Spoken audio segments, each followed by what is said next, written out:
Good day to you all. நாம் ஒரு மொழியை கற்க வேண்டுமாயின் நம்மிடம் இருக்க வேண்டிய அத்தியாவசியமான பண்பு இடைவிடாத பயிற்சி, கன்ஸ்டன்ட் பிராக்டிஸ். அந்த வகையில் நாம் தினமும் 10 வாக்கியங்கள் தமிழிலும் அவற்றை ஆங்கிலத்தில் எவ்வாறு சரளமாக பேசிடலாம் என்பது பற்றியும் பார்க்க போன்றோம். இவற்றை நீங்கள் தினமும் குறிப்பிட்ட நேரத்தை ஒதுக்கி பயிற்சி செய்வதன் மூலமும், இதே போல மேலும் வாக்கியங்களை உருவாக்கி பயிற்சி செய்வதன் மூலமும் சிறந்த பலனை பெற்றிட முடியும். One day you can be fluent in speaking English. If you have any doubt, you can comment it and definitely I will help you. Now let's move on to the practice. ஒரு வரைபடத்தை பயன்படுத்தி நாம் அங்கு சென்றடைந்தோம். இங்கு நாம் ஏதோ ஒன்றை பயன்படுத்தி இன்னும் ஒரு செயலை செய்கின்றோம்.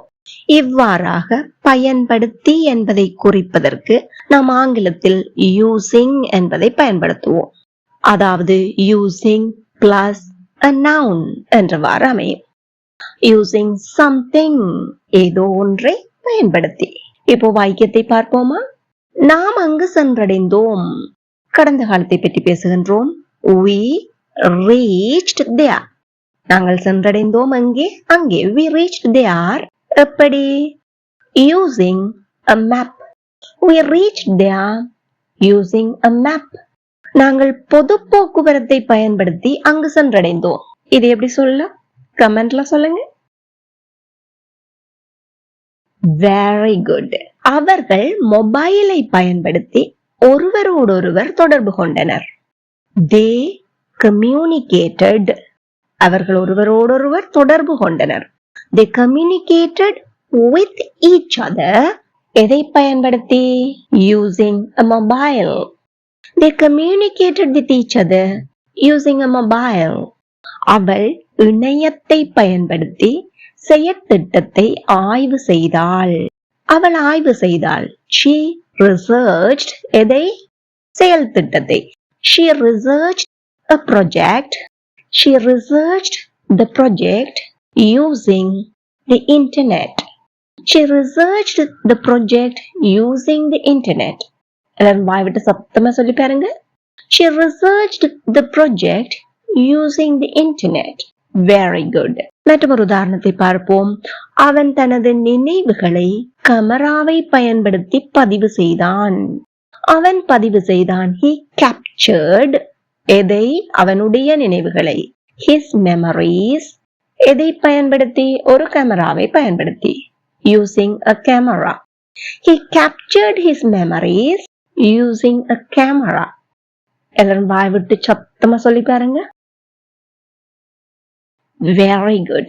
இப்ப எங்கூட சேர்ந்து சொல்லி பாருங்க.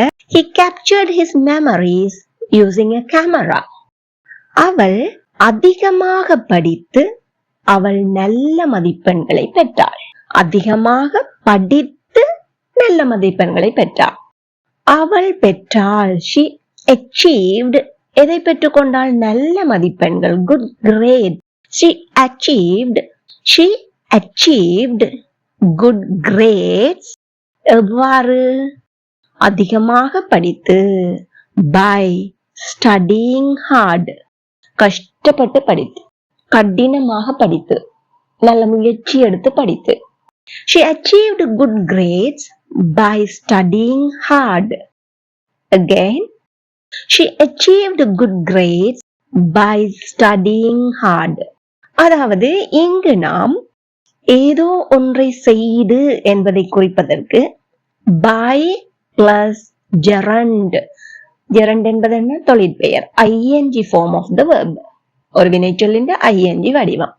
மேலும் ஒரு சில உதாரணங்களை பார்க்கும்போது உங்களுக்கு தெளிவாக விளங்கிவிடும். பணத்தை சேமித்து அவர் ஒரு கார் வாங்கினார். அவர் ஒரு கார் வாங்கினார். He bought a car. எவ்வாறு? By saving money. பணத்தை சேமித்து. He bought a car by saving money. Again, he bought a car by saving money.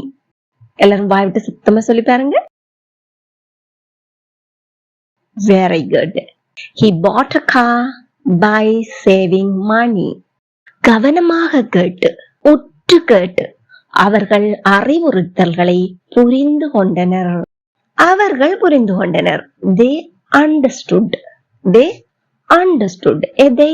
அறிவுறுத்தல்களை. They understood the instructions. எவ்வாறு?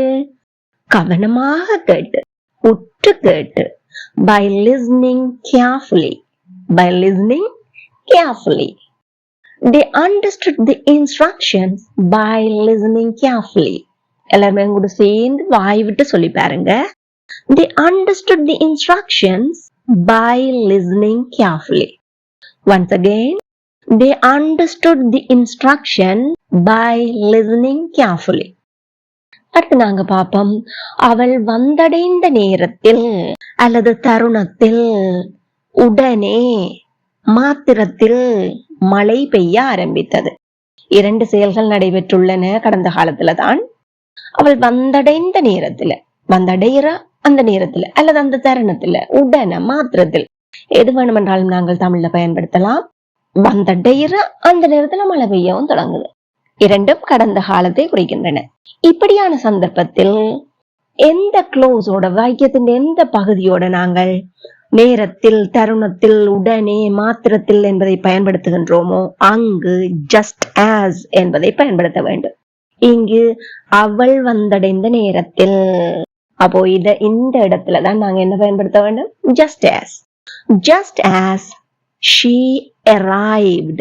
Just as she arrived, it started raining. It started raining. மழை பெய்ய ஆரம்பித்தது. இதனுடைய வாக்கிய அமைப்பு என்ன? Just as plus subject plus verb, comma, another subject plus verb. Just as ஓடு பயன்படுத்தப்படுகின்ற க்ளோஸும் கமாவுக்கு பின்னால பயன்படுத்தப்படுகின்ற க்ளோஸும் ஒரே டென்ஸ்ல இருக்க வேண்டும். பாஸ்டாக இருந்தால் பாஸ்ட், பிரசன்டாக இருந்தால் பிரசன்ட், ஃபியூச்சராக இருந்தால் ஃபியூச்சர். அது மட்டும்தான் நீங்க கவனத்துல கொள்ளணும். மேலும் 2 உதாரணங்கள் பார்ப்போம். நாம் இரவு உணவை முடித்த தருணத்தில் விருந்தினர்கள் வந்தடைந்தார்கள். நாங்க இரவு உணவு எல்லாம் அப்படி சாப்பிட்டு முடிக்கிறோம், அந்த நேரத்துல விருந்தினர்களும் வந்தடைகிறாங்க. Just as we finished our dinner, the guests arrived. Or you can say the visitors arrived. Just as we finished our dinner, the visitors arrived. Again, just as we finished our dinner, the visitors arrived. அவர் கதவை திறந்த மாத்திரத்தில், கதவை திறந்த உடனே தொலைபேசி அழைத்தது. 2 என்ன ஒரே நேரத்துல நடக்குது. கதவை திறக்கிற அந்த நேரத்துல தொலைபேசியும் அழைக்குது. Just as he opened the door, the phone rang. Just as he opened the door, the phone rang. எல்லாரும் வாய் விட்டு சத்தமா சொல்லி பாருங்க. Amazing.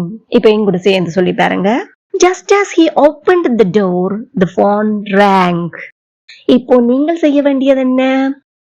Using plus a noun or by plus gerund or just as plus subject plus verb, comma, subject plus verb.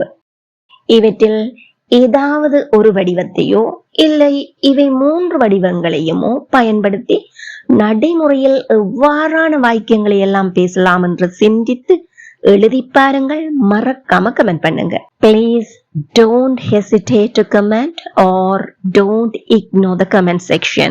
It will be helpful for other viewers, and if you have any mistakes, I will correct it for you. இந்த video உங்களுக்கு பயனுள்ளதா இருந்திருந்தா மறக்காம ஒரு like பண்ணிட்டு மற்றவர்களும் பயனடைய share பண்ணிக்கொள்ளுங்க. இதே போல் மேலும் பல வீடியோக்களை பார்வையிட இந்த சேனலை இப்பவே சப்ஸ்கிரைப் பண்ணி அருகே உள்ள பெல் ஐக்கனை வளர்த்தி கூடவே ஆல் என்கின்ற ஆப்ஷனையும் select பண்ணிக்கொள்ளுங்கள். Thank you for watching.